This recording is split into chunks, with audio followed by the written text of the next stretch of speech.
Another guy a lot of people want to hear about is Marcos Maidana. Everybody from Adrian Broner is calling him out. People talking about maybe a rematch for the Khan.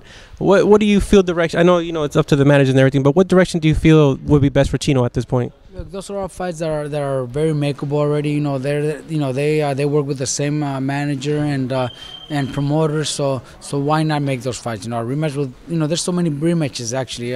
Broner.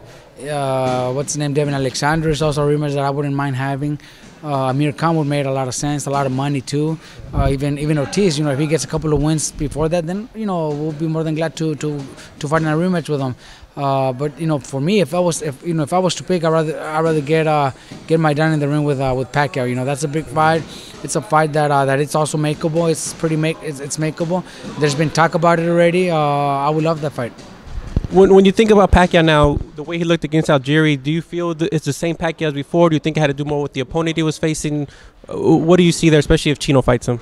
Look, it's not the same Pacquiao anymore as 4 or 5 years ago. Mayweather's not the same Mayweather as 4 or 5 years ago. But there's still, he's still very fast, very strong, very powerful. So he's still a very dangerous fighter. Pacquiao has been, one of the best in the last 10 years and probably one of the best in boxing history. So we can't underestimate that. Chino's in a good position right now. He's got tremendous power. He's learned a lot training with me. So it would be a great fight, But Pacquiao's still very fast and very, very strong. So it's not an easy fight either. But, it's a fight that I would like.